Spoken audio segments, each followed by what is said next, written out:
नमस्कार, मी प्रियंका लाठी. आपण पाहताय न्यूज 18 लोकमत. बातमीपत्राच्या सुरुवातीलाच महत्त्वाच्या घडामोडी आपण पाहणार आहोत. तर ठाकरे बंधूंच्या युतीच्या घोषणेचा मुहूर्त अखेर ठरलाय. आज दुपारी 12 वाजता राज ठाकरे आणि उद्धव ठाकरे एकत्र युतीची घोषणा करणार आहेत. त्यामुळे राजकीय वर्तुळामध्ये घडामोडींना वेग आलाय. त्यामुळे ज्या क्षणाची दोन्ही ठाकरे बंधूंचे सैनिक हे वाट पाहत होते तो क्षण आता जवळ आलाय.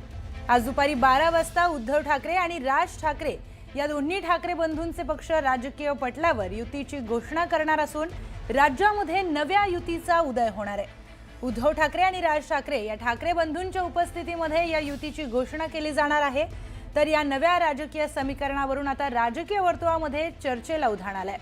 खरं तर ठाकरे बंधूंच्या राजकीय युतीची घोषणा यापूर्वीच होणार होती, पण जागा वाटपावरून दोन्ही पक्षांमध्ये रस्सीखेच झाल्याची चर्चा आहे.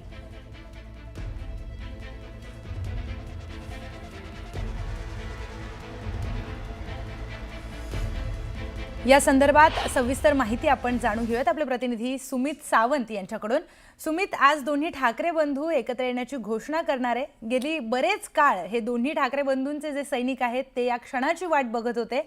आज तो क्षण आलाय. काय वातावरण आहे, काय भावना आहेत तिथे कार्यकर्त्यांच्या? कार्यकर्ते अजून जमलेले नाहीयेत, कारण कार्यकर्ते येतील ते थेट त्या हॉटेलमध्ये. पण आपण आहोत सध्या हिंदू हृदय सम्राट शिवसेना प्रमुख बाळासाहेब ठाकरे यांच्या स्मृतीस्थळावर. आजचा मुहूर्त आहे 12चा आणि स्थळ आहे वरळीतलं ब्ल्यू सी हॉटेल. आणि त्या ठिकाणी दोन ठाकरे बंधू पुन्हा एकदा एकत्र येणार आहेत. अनेक वर्षांनंतर पुन्हा एकदा एकत्र येऊन युती करणार आहेत. ज्या क्षणाची वाट समस्त शिवसैनिक आणि मनसैनिक करत होते तो क्षण आता समीप आलेला आहे. आणि काही वेळामध्येच, अगदी अवघ्या काही तासामध्येच हे दोन्ही बंधू एकत्र येतील. उद्धव ठाकरे मातोश्रीवरून निघतील आणि ते इथे येतील, शिवतीर्थावर येतील. आणि तिथेच शेजारी, म्हणजे शिवतीर्थाच्या शेजारीच असलेल्या हिंदू हृदय सम्राट शिवसेना प्रमुख बाळासाहेब ठाकरे यांच्या स्मृतीस्थळावर दोन्ही बंधू पहिल्यांदा एकत्र येतील. एकत्रितरित्या इथे बाळासाहेबांच्या स्मृतीस्थळाला अभिवादन करतील, नतमस्तक होतील आणि त्यानंतर युतीची घोषणा करण्यासाठी एकत्रितरित्या इथून निघतील आणि ब्ल्यू सी हॉटेलकडे जातील. तिथे 12 वाजता युतीची घोषणा करतील.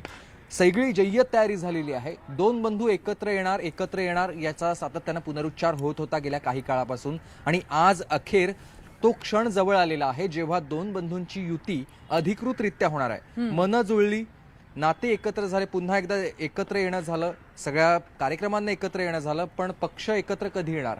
पक्ष एकत्र येण्यासाठी आधी मनोमिलन होणं कार्यकर्त्यांचं गरजेचं होतं. ते करण्याचा प्रयत्न झाला, ते झालं. नेत्यांचं मनोमिलन झालं आणि आज मुख्य नेते म्हणजे राज ठाकरे आणि उद्धव ठाकरे पुन्हा एकदा एकत्र येतात, त्यांचंही मनोमिलन झालं. पण राजकीय दृष्ट्या एका पटलावर येण्यासाठी आजचा मुहूर्त त्यांनी ठरवला. 12 वाजता ते एकत्र येतील. अर्थात जागा वाटपाचं काय, तर जागा वाटपा संदर्भातली घोषणा ही भविष्यात केली जाईल. म्हणजे कोणाला किती जागा वाटप, कुठलं आहे, कुठल्या जागेवरती नाराजी कोणाची असेल तर त्यांची नाराजी दूर केली जाईल. किंवा मग बार्टर सिस्टम जशी असते तशा पद्धतीने जागा वाटप पुन्हा एकदा अदलाबदल होऊ शकते. तो भाग नंतरचा आहे. पण महत्वाचं म्हणजे दोन राजकीय बंधू पुन्हा एकदा एकत्र येतील. एकत्र येण्यासाठीचा मुहूर्त 12चा आहे आणि ते आल्यानंतर बाकीतल्या भविष्यातल्या गोष्टी असतील. निश्चितच सुमित, आता एकत्र आल्यानंतर काय घडामोडी घडतायत पाहणं महत्वाचं आहे. धन्यवाद दिलेल्या सविस्तर माहितीसाठी. पुढची